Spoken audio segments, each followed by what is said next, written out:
নমস্কাৰ আপোনালোক সকলোকে পুনৰবাৰ স্বাগতম নাজমাই মছজিদ বন্ধুসকল পলকতে চাওক আজি 9টা গুৰুত্বপূৰ্ণ খবৰ। প্ৰথমটো খবৰ, সমগ্ৰ দেশত বলবৎ নাগৰিকত্ব সংশোধনী আইন চমুকৈ কাক লৈ অধিসূচনা জাৰি কৰিলে কেন্দ্ৰীয় গৃহ মন্ত্ৰালয়ে আৰু কাৰ বাবে দেশজুৰি গঢ়ি তোলা হৈছে কটকটীয়া নিৰাপত্তা বেষ্টনী। সমগ্ৰ দেশত বলবৎ কাৰ অধিসূচনা জাৰি কৰিলে কেন্দ্ৰীয় গৃহ মন্ত্ৰালয়ে দেশজুৰি গঢ়ি তোলা হৈছে কটকটীয়া নিৰাপত্তা বেষ্টনী। সম্ভাৱ্য পৰিস্থিতিৰ বাবে সাজু থাকিবলৈ অসম আৰক্ষীক নিৰ্দেশ দিয়া হৈছে। অসম, পশ্চিমবংগ, ত্ৰিপুৰা, উত্তৰ প্ৰদেশত বিশাল আৰক্ষী বাহিনী সাজু কৰি ৰখা হৈছে। উল্লেখযোগ্য যে 2014 চনৰ 31 ডিচেম্বৰৰ পূৰ্বে অহা সকলো লোকে নাগৰিকত্ব পাব এই কাৰ জৰিয়তে। ভাৰতত 6 বছৰ আশ্ৰয় লৈ থকা লোকক কাৰ জৰিয়তে নাগৰিকত্ব দিয়া হ'ব।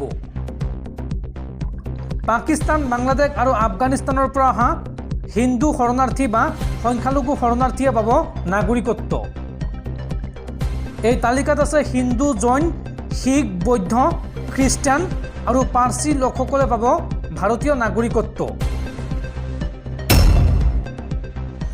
পৰৱৰ্তী খবৰ, দেশত বলবৎ কৰাৰ পিছতে অসমত হাই এলাৰ্ট জাৰি অসম আৰক্ষীৰ। গুৱাহাটীৰ লগতে সমগ্ৰ ৰাজ্যৰ ৰাজপথত শ কামাণ্ডৰ টহল। গুৱাহাটীৰ ৰাজপথত শ কামাণ্ডো। কাৰ অধিসূচনাক লৈ হাই এলাৰ্ট জাৰি অসম আৰক্ষীৰ। বৃহৎ সংখ্যক আৰক্ষী আৰু অৰ্ধসামৰিক বাহিনী মোতায়েন কৰা হৈছে সমগ্ৰ ৰাজ্যত।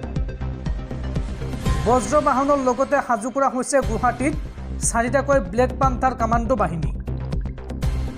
আৰু প্ৰতিখন জিলাৰ এছপিক কঠোৰ নিৰ্দেশ দিছে ৰাজ্যৰ গৃহ বিভাগে। বৃহৎ বেৰিকেড সাজু কৰি ৰাখিছে আৰক্ষীয়ে।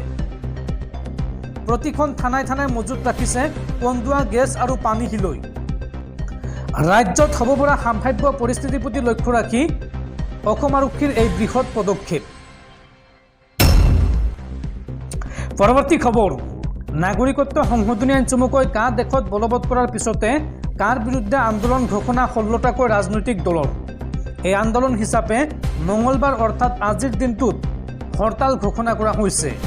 মঙলবাৰে দিনজোৰা সৰ্বাত্মক হৰতালৰ আহ্বান। লুৰিণজ্যোতি গগৈয়ে 16টা ৰাজনৈতিক দলৰ বিৰোধী ঐক্য মঞ্চৰ পৰা নতুন দিল্লীত জনালে এই আহ্বান। নাগৰিকত্ব সংশোধনী আইন চমুকৈ কাৰ্যবিধি ঘোষণা কৰাৰ বিৰুদ্ধে এই আহ্বান জনাইছে লুৰিণজ্যোতি গগৈয়ে। বন্ধুসকল, তাৰপিছত 4 নম্বৰ খবৰটো জনোৱাৰ আগতে আপোনালৈ এটা সৰু ৰিকুৱেষ্ট, যদি তেওঁলোকে এইটো ভিডিঅ'ত লাইক কৰা নাই তেন্তে প্লিজ এটা লাইক কৰি দিয়ক আৰু এনেকুৱা ধৰণৰ নতুন ভিডিঅ' পাবলৈ চেনেলটো ছাবস্ক্ৰাইব কৰি কাষত থকা বেল আইকনটো প্ৰেছ কৰি ৰাখক। পৰৱৰ্তী খবৰ, উচ্চতম ন্যায়ালয়ত পুনৰ মুখ থেকেচা বিজেপি চৰকাৰৰ। এইবাৰ ষ্টেট বেংকৰ আবেদন খাৰিজ কৰিলে উচ্চতম ন্যায়ালয়ে। এদিনৰ ভিতৰত অৰ্থাৎ আজিৰ দিনৰ ভিতৰত নিৰ্বাচন আয়োগক জমা দিব লাগিব নিৰ্বাচনী বণ্ডৰ তথ্য। নিৰ্বাচনী বণ্ড সন্দৰ্ভত ভাৰতীয় ষ্টেট বেংকৰ আবেদন খাৰিজ কৰিলে দেশৰ উচ্চতম ন্যায়ালয়ে। সোমবাৰে দেশৰ মুখ্য ন্যায়াধীশৰ নেতৃত্বত গঠিত 5জনীয়া সাংবিধানিক বিচাৰপীঠে কয় যে এদিনৰ ভিতৰত অৰ্থাৎ মঙলবাৰৰ ভিতৰত অৰ্থাৎ আজিৰ দিনটোত নিৰ্বাচনী বণ্ডৰ সৈতে জড়িত সকলো তথ্য SBIয়ে ৰাষ্ট্ৰীয় নিৰ্বাচন আয়োগক গতাই দিব লাগিব। ইয়াৰ উপৰি উচ্চতম ন্যায়ালয়ে নিৰ্বাচন আয়োগক নিৰ্দেশ দিছে যে অহা শুকুৰবাৰে অৰ্থাৎ 15 মাৰ্চৰ সন্ধিয়া 5 বজাৰ ভিতৰত এই বণ্ডৰ তথ্য চৰকাৰী ৱেবছাইটত প্ৰকাশ কৰিব লাগে। এই কঠোৰ নিৰ্দেশনা দেশৰ উচ্চতম ন্যায়ালয়ৰ। পৰৱৰ্তী খবৰ, নাগৰিকত্ব সংশোধনী আইন চমুকৈ দেশত বলবৎ হ'ল। কাৰ জৰিয়তে দেশত কিমান লোকে নাগৰিকত্ব পাব চাওঁ আহক। চৰকাৰী তথ্য অনুসৰি কাৰ জৰিয়তে সমগ্ৰ দেশত নাগৰিকত্ব লাভৰ সুযোগ লাভ কৰিব 31,313 গৰাকী লোকে। 2019 চনত যৌথ সংসদীয় সমিতিয়ে দাখিল কৰা প্ৰতিবেদনত উল্লেখ কৰা হৈছে এই তথ্য। আৰু এই সমিতিখনৰ অধ্যক্ষ আছিল বিজেপি নেতা ৰাজেন্দ্ৰ আগৰৱাল। 2014 31 ডিচেম্বৰলৈকে পাকিস্তান, বাংলাদেশ আৰু আফগানিস্তানৰ পৰা আহিছিল 31,313 গৰাকী অমুছলমান লোক। আৰু এইসকলৰ ভিতৰত 25,447 গৰাকী লোক হিন্দু আছিল, 5,807 গৰাকী শিখ আৰু 55 গৰাকী খ্ৰীষ্টান, লগতে বৌদ্ধ আৰু পাৰ্চীৰ 4জন লোক। ধৰ্মীয় হিংসাৰ বলি হয় এইসকল লোকে ভাৰতত আশ্ৰয় লৈছে আৰু বিধি অনুসৰি 2014 31 ডিচেম্বৰৰ পাছত অহা কোনো লোকে নাপাব নাগৰিকত্ব। কাৰ জৰিয়তে নাগৰিকত্ব পাবলৈ হ'লে 2014 31 ডিচেম্বৰৰ আগত ভাৰতত অহা হ'ব লাগিব। 2014 31 ডিচেম্বৰৰ পাছত অহা কোনো লোকে কাৰ জৰিয়তে নাগৰিকত্ব নাপাব, এই কথা স্পষ্টকৈ জনাইছে কেন্দ্ৰীয় চৰকাৰে। পৰৱৰ্তী খবৰ, নাগৰিকত্ব সংশোধনী আইন চমুকৈ কাৰ বিৰুদ্ধে সমগ্ৰ ৰাজ্যত গণতান্ত্ৰিকভাৱে তীব্ৰ আন্দোলন গঢ়ি তুলিবলৈ আহ্বান অসম বিৰোধী ঐক্য মঞ্চৰ। জাতিৰ স্বাভিমানত চূড়ান্ত আঘাত আনি অন্যায়ভাৱে কাজ জাপি দিয়া বিজেপি দল আৰু চৰকাৰক কঠোৰ ভাষাৰে গৰিহণা দি 12 মাৰ্চ অৰ্থাৎ আজি ৰাজ্যজুৰি সৰ্বাত্মক হৰতাল কাৰ্যসূচী পালন কৰিবলৈ বিৰোধী ঐক্য মঞ্চই অসমৰ ৰাইজৰ প্ৰতি আহ্বান জনাইছে। এক বিবৃতিত 16টাকৈ বিৰোধী দলৰ ঐক্য মঞ্চই আজি স্পষ্ট কৰি দিয়ে যে অসমৰ ৰাইজে আৰু বিদেশীৰ বোজা বহন কৰিব নোৱাৰে।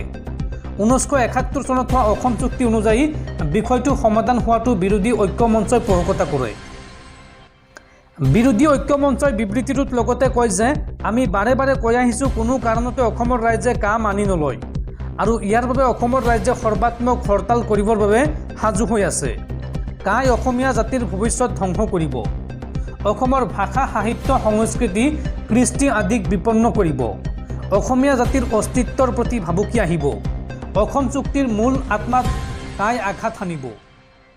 এনেধৰণৰ এখন জাতিধ্বংসী অসাংবিধানিক আইন অসমত প্ৰযোজ্য কৰা কাৰ্যক বিৰোধী ঐক্য মঞ্চই কোনো কাৰণতে মানি নলয় বুলি স্পষ্ট কৰি দিয়ে। আৰু এই সন্দৰ্ভত অসমৰ সকলো জাতি জনগোষ্ঠী সকলো দল সংগঠনক ইয়াৰ বিৰুদ্ধে সৰ্বাত্মক হৰতাল কৰিবলৈ আজি এক বিবৃতিযোগে বিৰোধী ঐক্য মঞ্চৰ সভাপতি ভূপেন কুমাৰ বৰা আৰু সাধাৰণ সম্পাদক লুৰিণজ্যোতি গগৈয়ে আহ্বান জনাইছে। বিৰোধী ঐক্য মঞ্চৰ অংশীদাৰ প্ৰতিটো দলৰ সকলো কৰ্মীয়ে কাৰ বিৰুদ্ধে সমগ্ৰ ৰাজ্যত গণতান্ত্ৰিকভাৱে তীব্ৰ প্ৰতিৰোধ গঢ়ি তুলিবলৈ ৰাইজক আহ্বান জনাইছে মঞ্চৰ সভাপতি আৰু সম্পাদকগৰাকীয়ে। পৰৱৰ্তী খবৰ, একেটা মোবাইল নম্বৰ আপোনাৰ 2-3টা বেংক একাউণ্টত লিংক হৈ আছে নেকি? যদি আছে তেন্তে সাৱধান, RBIয়ে সলনি কৰিব এক বৃহৎ নিয়ম। যদি আপোনাৰ একাধিক বেংক একাউণ্ট আছে আৰু সেই বেংক একাউণ্টবোৰ একেটা ফোন নম্বৰৰ সৈতে লিংক কৰা আছে, তেন্তে এই খবৰটো আপোনাৰ বাবে অতিকৈ গুৰুত্বপূৰ্ণ হ'বলৈ গৈ আছে। একাধিক বেংক একাউণ্টত একেটা ফোন নম্বৰ থকা একাউণ্টধাৰীয়ে অনাগত দিনত নতুন পৰিৱৰ্তনৰ মাজেৰে পাৰ হ'ব লাগিব। দৰাচলতে ভাৰতীয় ৰিজাৰ্ভ বেংকে অন্যান্য বেংকসমূহৰ সহযোগত এই ব্যৱস্থা সলনি কৰিব পাৰে, যিয়ে একাধিক বেংক একাউণ্ট থকা একাউণ্টধাৰীসকলক প্ৰভাৱিত কৰিব। অনাগত দিনত কি কি পৰিৱৰ্তন হ'ব পাৰে চাওঁ আহক। একাধিক বেংক একাউণ্ট থকা বেংক একাউণ্টধাৰী যাৰ বেংক একাউণ্ট একে নম্বৰৰ সৈতে সংযুক্ত, তেওঁলোকৰ ওপৰত প্ৰভাৱ পৰিব। KYC ফৰ্মত বেলেগ নম্বৰ দিব লাগিব পাৰে। যিসকলৰ যৌথ একাউণ্ট আছে তেওঁলোকে KYC ফৰ্মত নিজৰ আন এটা নম্বৰ আপডেট কৰিব লাগিব। অৰ্থাৎ আগন্তুক দিনত একাধিক একাউণ্ট থকা একাউণ্টধাৰীসকলে অধিক পৰীক্ষণৰ সন্মুখীন হ'বলগীয়া হ'ব পাৰে। KYCৰ বাবে তেওঁলোকৰ পৰা অতিৰিক্ত নথিপত্ৰ দাবী কৰিব পাৰে বেংকে। এইটো জনাটো গুৰুত্বপূৰ্ণ যে শেহতীয়াকৈ RBIয়ে KYCৰ নীতি নিয়ম ভংগ কৰাৰ বাবেই পেটিএম পেমেণ্টছ বেংকৰ বিৰুদ্ধে ব্যৱস্থা গ্ৰহণ কৰিছে। RBIয়ে বেংকৰ KYC বিষয়ত কোনো ধৰণৰ অনিয়ম নিবিচাৰে, গতিকে অধিক কঠোৰ হোৱাৰ অৱস্থাত আছে RBI। পৰৱৰ্তী খবৰ, নাগৰিকত্ব সংশোধনী আইন চমুকৈ কাৰ বিৰুদ্ধে উচ্চতম ন্যায়ালয়ত বৰ্তমান সৰ্বমুঠ 350টা গোচৰ ৰুজু হৈ আছে আৰু তেনেস্থলত কাৰ অধিসূচনা জাৰি আদালত অৱমাননা। ইয়াৰ বিৰুদ্ধে পুনৰ সুপ্ৰিম কোৰ্টৰ দ্বাৰস্থ হ'ব অসম সন্মিলিত মহাসংঘ। কা বলবৎ কৰাৰ পিছতে এই মন্তব্য অসম সন্মিলিত মহাসংঘৰ কাৰ্যকৰী সভাপতি মতিউৰ ৰহমানৰ।